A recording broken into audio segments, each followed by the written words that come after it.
Hello everyone. Let's proceed the studies of our subject Indian banking system, and today we will continue with our topic structure of cooperative banks in India. Last दो lectures में videos में हम लोगों ने discuss किया है structure of cooperative banks of India, और आज भी हम लोग डिस्कस कर रहे हैं structure of cooperative banks of India. और यह एक लास्ट लेक्चर होगा structure of cooperative banks of India topic पे। फर्स्ट जो हम लोग देखते हैं स्टेट कोऑपरेटिव बैंक, जैसे कि ध्यान दीजिए, मैं आप लोगों को रिवाइज करा देता हूं कि हमारे देश में कोऑपरेटिव बैंक्स का जो स्ट्रक्चर है वो थ्री टीयर स्ट्रक्चर है। फर्स्ट जो है वो है आपका primary agricultural cooperative society PACS, जो कि डिस्ट्रिक्ट एंड स्टेट, जो कि विलेज और ब्लॉक लेवल पे होते हैं। नेक्स्ट जो है आपका वो सेंट्रल कोऑपरेटिव बैंक्स, जो आपके डिस्ट्रिक्ट लेवल पे होते हैं। और उसके बाद जो नेक्स्ट है स्टेट कोऑपरेटिव बैंक्स, जो कि स्टेट लेवल पे होते हैं। और आज हम लोग स्टेट कोऑपरेटिव बैंक्स के बारे में डिस्कस कर रहे हैं। फर्स्ट जो है the state cooperative banks are the federation of district central cooperative banks. Means ये एसोसिएशन है, फेडरेशन है किसका? सेंट्रल कोऑपरेटिव बैंक्स, सीसीबीज का। और they are apex in the three tier cooperative structure in India. Means ये apex है, means the top most level पे किसके? Cooperative bank structure in India के टॉप मोस्ट लेवल पे है कौन सा? State cooperative banks.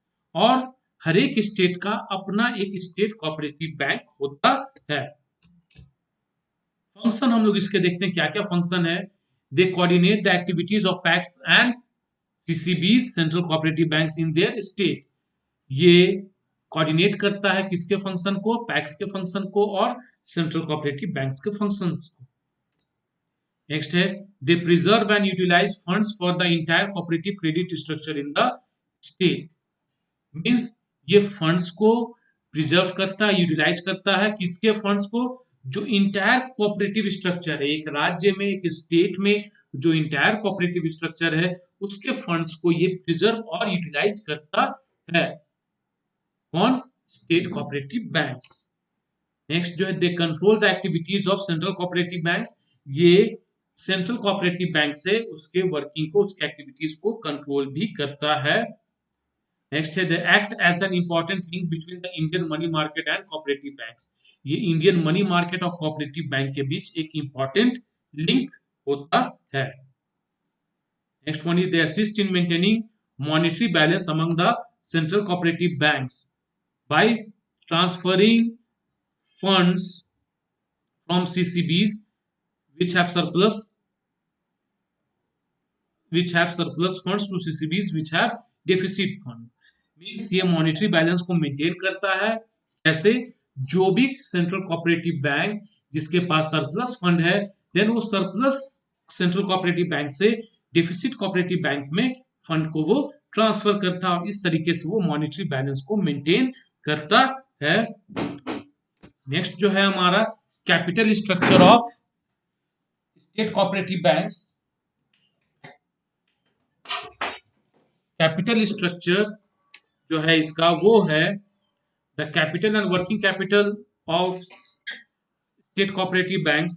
क्या क्या है इसमें? फर्स्ट जो है the share which it acquires from selling shares to central cooperative banks and PACS and individuals. Means shares बेचते हैं किसको? सेंट्रल कोऑपरेटिव बैंक्स को, पैक्स को और इंडिविजुअल्स को। नेक्स्ट जो reserve fund which comprises 25% of profit, reserve fund जो कि प्रॉफिट का 25% होता है। नेक्स्ट जो है deposits from members and non members, members और नॉन मेंबर्स के द्वारा किए गए डिपॉजिट्स। और नेक्स्ट है borrowing from RBI, state government और कमर्शियल बैंक्स। बोरोविंग करते हैं किससे? Reserve Bank of India, state government and commercial bank से। और नेक्स्ट है management and working of state cooperative banks. इसके management, the state cooperative bank is managed by board of directors which is elected bye it's general body which consist of PACS, central cooperative banks and individuals. Means इसके board of director होते हैं management में, और ये board of directors को elect कौन करते हैं? पैक्स। जो उसके मेंबर्स हैं जनरल बॉडी में, जो मेंबर्स है पैक्स हैं, सेंट्रल कोऑपरेटिव बैंक्स और individuals. The board of directors has the right to recruit employees for various functioning of central state cooperative bank. जो बोर्ड ऑफ डायरेक्टर है उन्हीं के पास अधिकार है, किस चीज का अधिकार है कि इंप्लॉयज को रिक्रूट करना वेरियस कामों के लिए।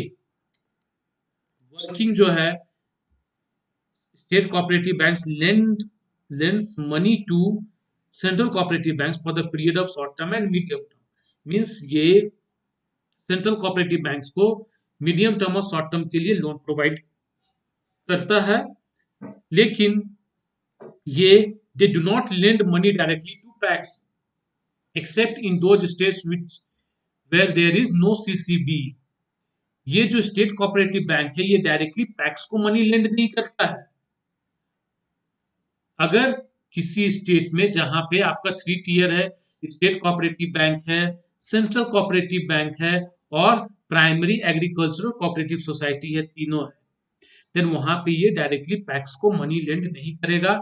लेकिन ऐसा कोई स्टेट जहां पे ओनली स्टेट कोऑपरेटिव बैंक है और पैक्स है, देन वहां पे ये डायरेक्टली पैक्स को मनी लेंड करेगा। Okay students, thank you.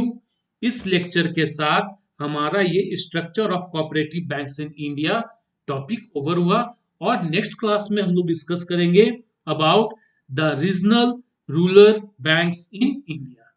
Okay students, thank you.